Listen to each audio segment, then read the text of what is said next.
Bonjour, bienvenue à toutes et à tous dans l'émission Explique-moi les mitzvot. Aujourd'hui, nous allons parler du Seder de Tou Bishvat et de ses bénédictions. Alors Tou Bishvat, c'est quoi?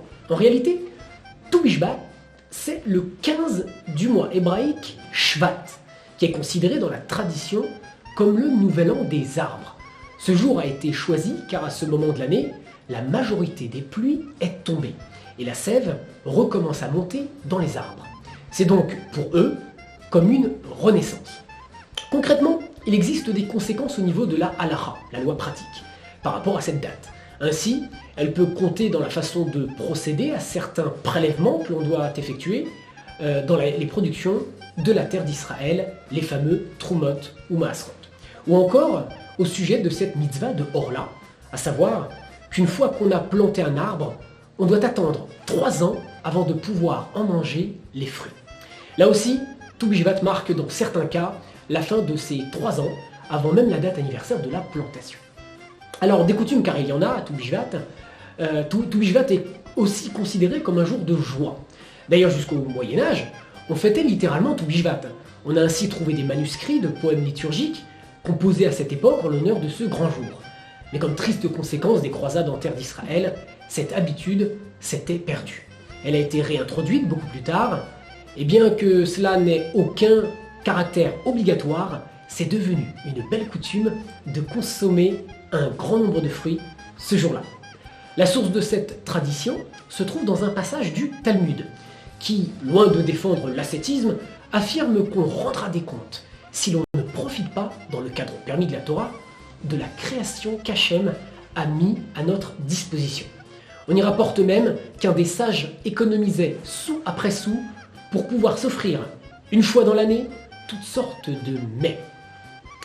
Seulement, nos sages ont mis en évidence, avant de profiter de ces bienfaits divins, la nécessité de marquer un temps.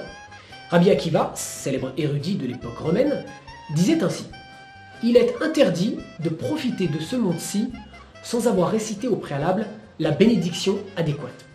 De cette manière, nous exprimons notre reconnaissance au Créateur, source de toutes choses. » S'il n'existe pas de mitzvah du jour à proprement parler à Tou Bishvat, il existe néanmoins une cérémonie traditionnelle, bien connue en Israël et dans beaucoup de communautés à travers le monde, le fameux Seder de Tou Bishvat. Il a été introduit au XVIe siècle par un grand kabbaliste, l'auteur du Chemdat Yamim. Il consiste en une dégustation en 15 étapes de 15 sortes de fruits, de céréales ou leurs dérivés comme le vin, accompagnés de la récitation de 15 psaumes. Alors, à chaque étape, un convive va réciter un des psaumes, les fameux Shir Lama'alot, de 120 jusqu'à 134, puis va faire une bénédiction sur un des produits. Il est interdit de répéter une bénédiction dont on est déjà acquitté, pour ne pas prononcer le nom de Dieu en vain.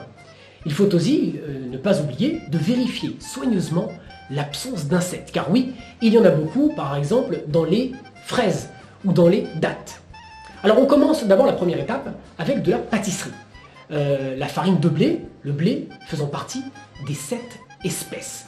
On lit, pour commencer, le psaume 120 et on récite la bénédiction sur le gâteau.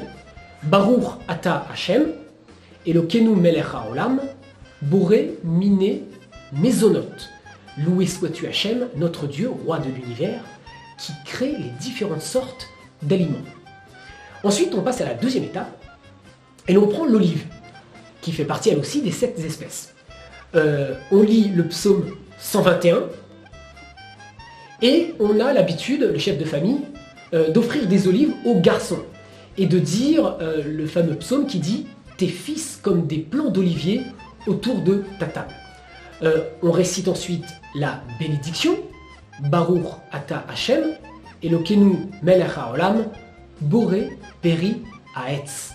Loué sois-tu Hashem, notre Dieu, roi de l'univers, qui crée le fruit de l'arbre. Ensuite, la troisième étape, c'est de prendre une date. Elle fait aussi partie des 7 espèces. On lit à ce moment-là le psaume 122.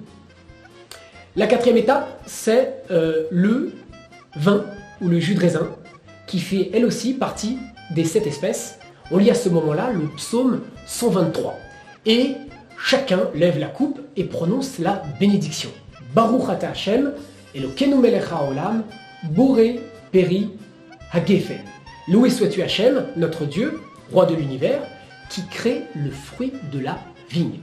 Alors on peut aussi offrir du raisin à son épouse, c'est une tradition. Et le chef de famille lui dit, le fameux psaume 128, verset 3, « Ta femme sera comme une vigne féconde dans l'intérieur de ta maison. » On passe ensuite à la 5e étape, et l'on prend à ce moment-là une figue, qui fait encore partie des 7 espèces. On lit à ce moment-là le psaume 124, et ensuite on peut directement manger la figue, sans réciter bien évidemment de bénédiction, puisque l'on a déjà récité la bénédiction sur les fruits de l'arbre. On passe à la 6e étape, et l'on mange ici une grenade. Elle fait aussi partie des 7 espèces. On lit, avant de la consommer, le psaume 125. La 7e étape, on prend un autre fruit de l'arbre, selon la disponibilité, et à ce moment-là, on lit le psaume 126. Après avoir consommé les fruits des 7 espèces, on suivra l'ordre que l'on souhaite pour les autres fruits de l'arbre. On utilisera, si possible, un étrog confit, provenant du bouquet du loulav de Sukkot, et spécialement préparé à cette intention. La 8e étape, c'est encore un autre fruit de l'arbre, la pomme par exemple, et l'on lit à ce moment-là le psaume 127. La 9e étape, on prendra par exemple une amande, un autre fruit de l'arbre, pour réciter le psaume 128. Arrivé à la 10e étape, on va prendre par exemple une noix pour réciter le psaume 129. Pourquoi les noix? Car une tradition veut que le chef de famille offre des noix aux jeunes filles pour rappeler à tous que les plus belles qualités sont intérieures. La 11e étape, c'est encore un fruit de l'arbre, non consommé dans l'année de préférence, par exemple des noix du Brésil ou un fruit d'un arbre tropical. On lit le psaume 130 et, comme on l'a dit, si on n'a pas consommé ce fruit pendant l'année, on va rajouter une bracha, à savoir le fameux Shechianu.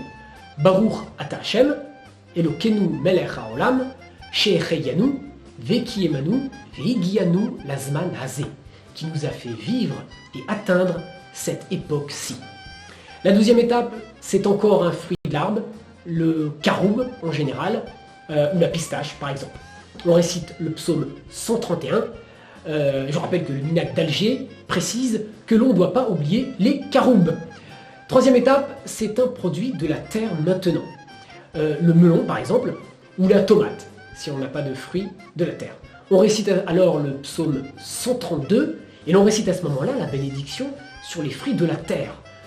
L'un des convives va donc prononcer Baruch ata Hashem, Elokeinu melech haolam, boré peri ha'adama, qui crée le fruit de la terre. On distribue les autres fruits de la terre disponibles aux convives. La 14e étape, on a l'habitude de prendre de la bière, qui représente l'orge, car l'orge est aussi l'une des 7 espèces.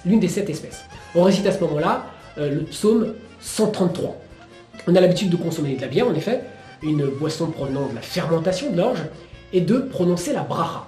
Alors, la bénédiction sur le vin, je vous le rappelle, rend exempt en général les autres boissons qui sont placées devant soi. Mais on peut introduire une bière dans le seder de Toubishvat et ne pas changer la coutume, et de réciter alors la fameuse bracha de Sheakol, à savoir Baruch ata Hashem, Elokeinu melech haolam, Sheakol niya bidvaro. Loué sois-tu Hashem, notre Dieu, roi de l'univers, qui crée tout par sa parole. La 15e étape, c'est la dernière. On prend à ce moment-là un dernier fruit de l'arbre, l'orange par exemple, et on récite le psaume 134. On termine en général, par habitude, de prendre un fruit pour pouvoir réciter une bracha de senteur. Alors, on va prendre par exemple un citron, et on récite Baruch ata Hashem, Elokeinu melech haolam, hanoten re'ach tov ba perot, qui donne un bon parfum aux fruits. Voilà, le seder de Toubishvat s'achève ici. N'oubliez pas de bien vérifier les fruits. S'il y a 10 hommes présents, on dira à ce moment-là le Kaddish. N'oubliez pas de réciter aussi les bénédictions finales sur la nourriture, après avoir consommé la quantité requise de vin, de pâtisserie, de l'un des fruits suivants, le raisin, la grenade, figue, olive, date, qui sont les 7 fruits d'Israël, pour pouvoir réciter la fameuse bracha Anéhéni. C'est la fin de notre émission, explique-moi les mitzvot, joyeux nouvel an des arbres, Toubishvat Sameach, et à bientôt.